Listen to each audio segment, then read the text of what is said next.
In the series' first ever run at this track, Mother Nature got in the way for a third race weekend in a row, but she got denied the next day as a large loyal Newfie crowd returned for what would end up proving to be a must-return part of the schedule. What is going on, everybody? It's Reekser here, and today we'll be taking a look at what went on the previous Sunday morning? Sunday morning? Yeah, that's something I never imagined saying. But anyway, the 2022 NASCAR Pinty Series season took a turn for the east coast of the country, arriving at Eastbound International Speedway in Newfoundland for race 4 out of 13, aka the first ever Pinty Series race in this province. If you haven't yet, I highly recommend you go and watch my third race review video going over race 3 at Autodrome Chaudière so you remain caught up on what has gone on so far this season. Also, don't forget to subscribe and click the notification bell so you don't miss out on anything else. Also, peep the Red Bull shirt. Max Verstappen won the Canadian Grand Prix, so yay. So, Newfies. After a fun race at Chaudière, it was time for everyone to pack up and drive over to The Rock for the series' first ever race in the Atlantic Canada region since 2019. It was cool to see photos online of what looks to be every team hauler getting on the ferry at the exact same time in Cape Breton just days before the weekend.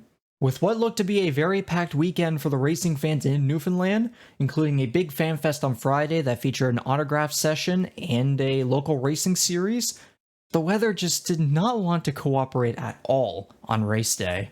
Practice and qualifying had to be implemented into a combined session due to the wet conditions, along with driver intros having drivers inside the cars, and after a few hours, the session finally got underway.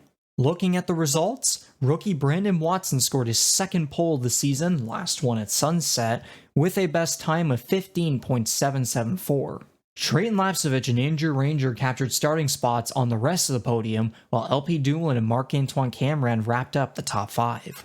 A bit surprising to see Alex Tagliani back in 13th. Local drivers Brandon McFarlane and Sarah Thorne didn't show much speed, but there was plenty of time for the two drivers to show better pace in the race. Unfortunately, the rain just would not let up, and the race was called for the day. Oddly enough, the race got a starting time at 11 a.m. local time on Sunday. I mean, hey, Pinty's in the morning, Cup in the late afternoon or evening or overnight. Yeah, because of their own rain over in Nashville. So yeah, I can do that. Brandon Watson led the field to green for the 225 lap race, and oh my god, Brett Taylor. Not even a few feet over the start finish line, and already we have a big crash. Based on footage caught by a fan in the stands, it appears his car just turned loose due to a checkup in front of him, and it was such a hard hit that part of the front stretch wall he hit had to be repaired. This is just the first of strange moments during the race, so stay tuned. Cautions breed cautions in the first half of the race as DJ Kennington got into the wall with a flat tire, Donald Teach also got a flat tire and had to quit the race, and Andrew Ranger's engine blew up after multiple laps of smoke billowing out the rear end. Ranger went from a resilient win at Chaudière to returning back to what were such unfortunate circumstances in the first 2 races. Just, what a shame for the veteran, man. Just what a shame.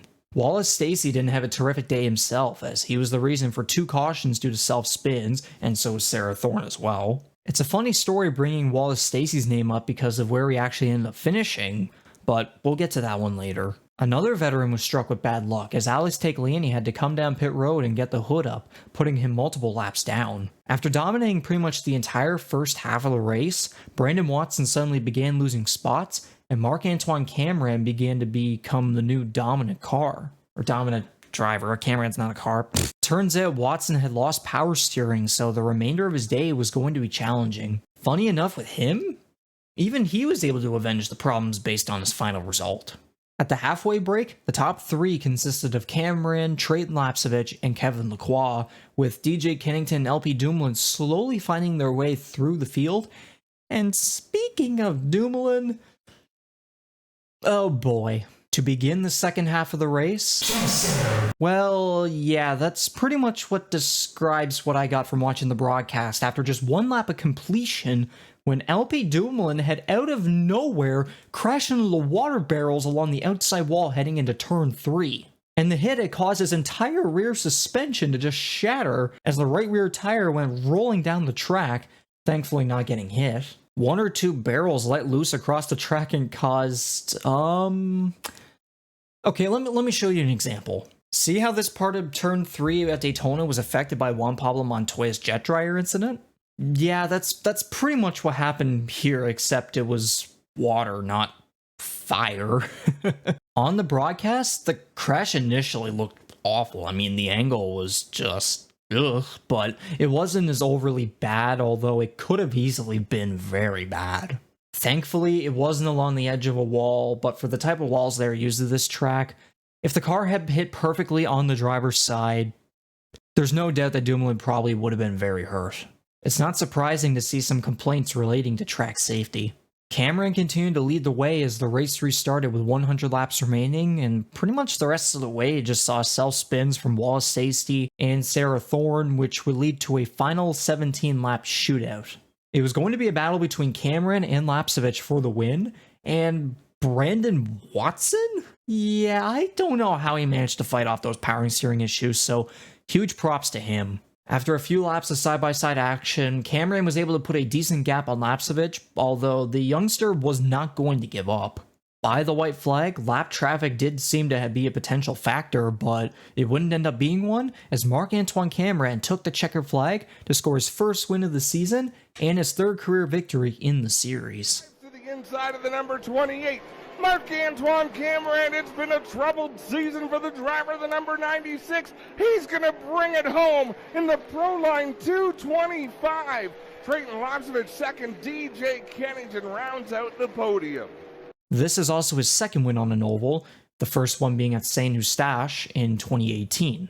Now, let's take a look at the race results. Lapcevich qualifies second for the third time this season and finishes second, rebounding from an unfortunate engine failure at Chaudière. DJ Kennington scores back-to-back podium finishes after struggling through the first two races, and Brandon Watson was able to hang on for a fourth place finish, scoring his second top 5 of the season and remaining on a top 10 streak through every race so far.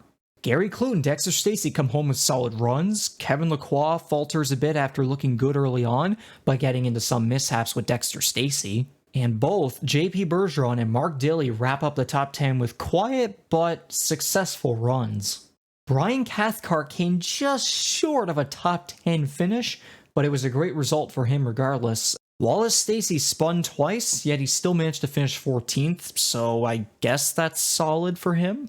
Local drivers Brandon McFarlane and Sarah Thorne didn't show much, but they still managed to do their best and at least finish the race, which is the best they could do. And then, of course, there's the bottom 4.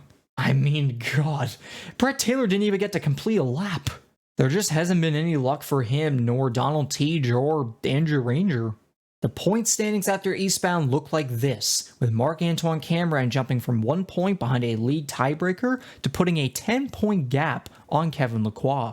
Gary Clute has been very consistent so far this season, and it's funny to see him tied for second with Lacroix of all people. If those two come down to the wire later in the season, expect the Canadian Tire Motorsport Park finish to not be forgotten.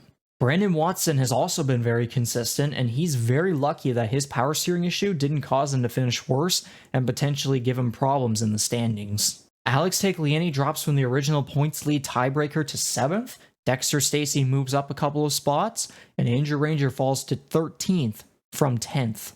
With 4 races down and 9 to go, the series will head back to a road course, or actually, you know what, in better words, a street circuit.